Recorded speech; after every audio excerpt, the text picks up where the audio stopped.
We're back in Fallout 76. We're on Xbox One X. It is indeed enhanced with a push towards a 4K resolution with HDR support. And yes, we're checking out the Wastelanders update. So this is the latest and biggest content update for the game. It adds an important aspect to the game, and that is actual Fallout. That in the sense of being an actual story and a narrative that you just kind of work through. You can do this alone, or you can do this with a pal, some friends. And yeah, I've been doing a little bit of both. I've been playing a lot of it by myself, and then I played the bit of it and the ending with a pal. So that was actually kind of cool to experience. And yeah, I can kind of talk about both aspects of that.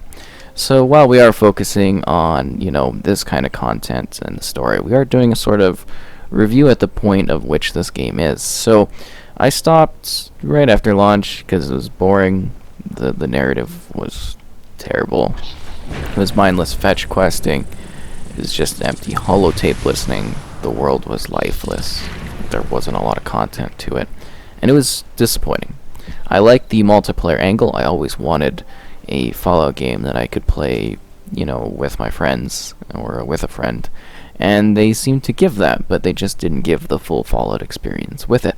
And now we have something that resembles more of a natural Fallout game. They've also polished things, enhanced the experience in many ways, and, generally I'm fairly pleased with what we've got here. I mean, it'll never be the full in-depth Fallout experience we were hoping for, but it's a lot better now, and we're going to jump into it. But first, we're going to teleport over to one of the initial NPC spots so you get an idea of, what it's like actually running into people. I should set up initially that the story starts at Fallout 76. You meet these two gals, and they kind of direct you downwards to your first quest. And from there, you get a story that integrates itself into the main general narrative. And I think that's really cool. So let's travel. So here we are at the Wayward. This is kind of the first hub that you go to in the game. You'll note here that this is a fairly well-known spot for those that have played the game. This is where a lot of the characters and individuals that play this, real people, head to because it's the Overseer's camp. So they put this right here across the street, and from that point, it's kind of the kickoff. You go on these different missions, you meet these different characters, and then you get locked. Like, there's a level 20 cap, which was really, really stupid because I actually had to grind a little bit to get to that. Doing the other quests in the game, which I think were just awful quests, very pitifully done. Quite honestly, the main ones from the original game. In order to be able to continue and meet the Overseer to keep going on, and then you get two split factions. So it feels kind of like the Fallout thing, but we're going to head inside before we keep on talking, just so you get an idea of what the actual player interactions are like with the NPCs. As you can see, we actually have characters now. People that you can interact with. Stories to be enjoyed. An interesting narrative that digs into a valuable American resource. And two kind of factions that you play. Well, off one another, or with or against one another. And that makes it feel more like a traditional sort of Fallout experience. That being said, it still kind of feels like a series of fetch quests. It's not quite as in-depth as I would have liked, but you do get a number of hours with it. And I think that in itself is kind of a special thing to enjoy. I really like the Fallout games, and, I really enjoy Fallout 4, despite some issues there, but I thought that was a great game. And then you come to Fallout 76, really hoping for, that next step, and it wasn't there. But I think with this one, they kind of make it a bit more of what you had expected initially going into it. And I think that in itself is kind of a neat thing. It's more of a valuable kind of experience to have now. There's all these interesting characters, but you don't necessarily get a lot of context into their background. So while I am making this sound like it's a really great thing, which it is, it's nice that they took the time to, come back, support this game, add new content to it, keep building it out. I think that's good. I especially love the improvements to the camp, like I mentioned, and actually getting enough space to build what I want to build and not being capped off at a ridiculously low amount of content.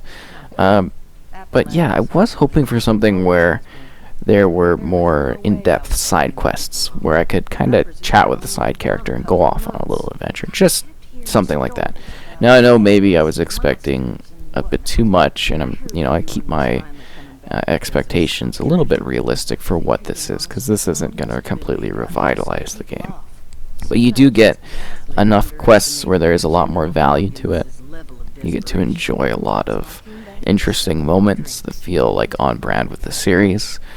You get to dive into a little bit of the history of kind of the people that actually run the vaults, the overseers, just in terms of like being able to go to a specific place and do some learning. That's kind of cool. You get to, again, like I mentioned prior, find out more about what happened to a valuable American resource, and even play around with that concept a little bit, and then that leads into later game content where you can actually earn things and trade them off with certain characters. And I think that's kind of interesting. I would have liked to maybe be able to interact with more of the characters. You see later on you get to see or visit larger types of settlements, but you don't necessarily get to really dive into what these settlements are, if that makes sense.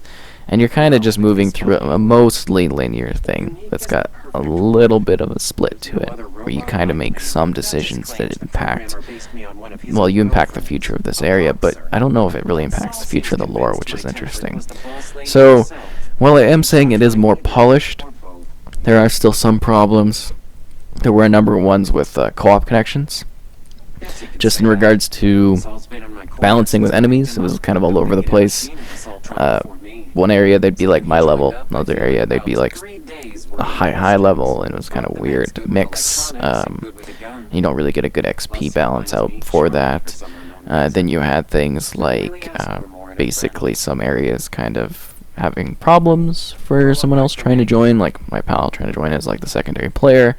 You don't really like share the quests in a sense. You should be able to both be like, even if they've done it, join in on the same sort of like, quest line and be like, oh, this is what we're doing together, and both having the objectives and everything like that. That would have made it a lot more helpful. So it's kind of like more of like a patchwork add-in to kind of get a story going. And I, again, definitely do appreciate that. So we're going to go to another area so you could see more NPCs in action. So here we are at a raider camp, just so you get a little bit more of the dynamics at play when it comes to the characters and everything like that, and seeing what a little bit of a settlement kind of looks like. So generally, the game overall, it's a lot better. It's still not the top tier quality that I necessarily associate with a Fallout experience. I like the multiplayer angle. I kind of hope that they keep it in the future to some degree with other releases in the series. It does need to be advanced a bit, I would say. It's a bit basic at times, mechanics-wise, when working together. But I think they've got, kind of a good start with that. So you actually get a pretty good story to work with. It's interesting, it's intriguing, it's on brand with the series. It explores something different, and I think that aspect's kind of cool. And it's neat to see. They've got a great building system for those that like actually doing the camp stuff from Fallout 4 that's carried over and integrated well. I don't really like the integration of the Atom shop. You do get some free items occasionally, but it's kind of like a microtransaction thing, and it kind of limits a lot of what I'm able to build in my camp, if that makes sense, because you get to like find schematics for stuff where you have to like buy things in the Atom shop, like the Deathclaw and that. You do earn like the atoms from playing, and I don't agree with the Fallout First system, which is like a subscription based thing. I think that's a little ridiculous, and I thought it was really stupid when they first introduced it to the game, but I guess that's maybe helped pay for a bit of the work on this one. But yeah, I mean, it's a pretty good looking game. It's got a lot of really great looking locations. Beautiful, beautiful, beautiful sandbox area. Seriously, the map, very large, sprawling, tons and tons of locations to visit. You could spend countless hours going around visiting them all, taking a look at things, traveling to new places. I just wish the story that connected them was a little bit better, because there's so much potential with this world that they've made here. And they've created and designed some like really stunning locations, and every part of this feels kind of distinct. There's different biomes. different locations, different types of buildings, different setups for those buildings, lots of robots to battle, lots of creatures to tackle, and yeah, it just feels almost a bit wasted to some degree due to, like, the situation around here. Even the whole scorched aspect is kind of interesting to see, aside from the reskinned Skyrim dragon at the end. But yeah, so they took something that came across as maybe a little bit lazy and rushed polish wise, and they did actually put it together into an experience that I think is solid now. It's worth checking out. It's an interesting dive into what Fallout is. It does some neat things, and it is fun to play, especially in co-op. If you can get a friend, I think that kind of makes it a more worthwhile time as playing this with a buddy. I don't like that there was a level cap in order to enjoy the new content, especially since it's been so long and this is supposed to be a bit of a redeeming thing for the game.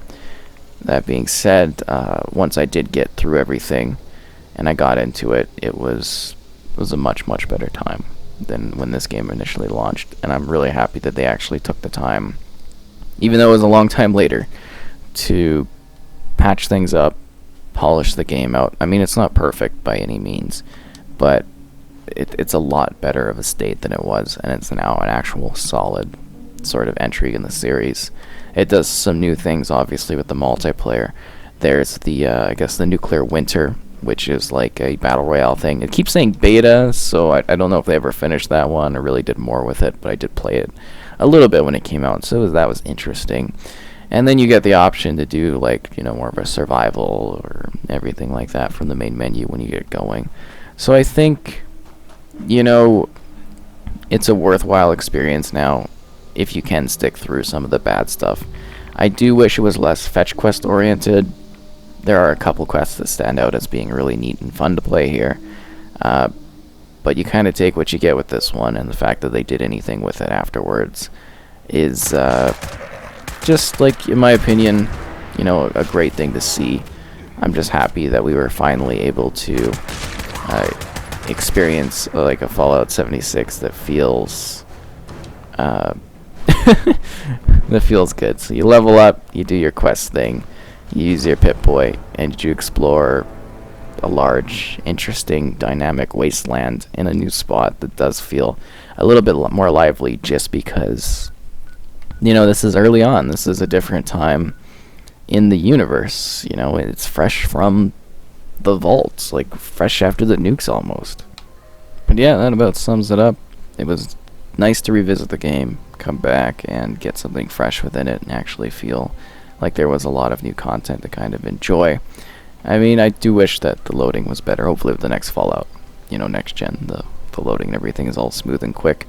And it's just, a little bit more enjoyable than the kind of meh look that my character is giving, because he looks very unsatisfied with life. But yeah, there's some good fixes to the game, some neat advancements, generally just a nice set of improvements, new content to enjoy, and it's nice to actually have NPCs in the game that maybe should have been there since launch. But yeah, it actually feels a lot more like an actual Fallout game. They're adding the Fallout. Well, they added the Fallout to Fallout, and that was pretty cool.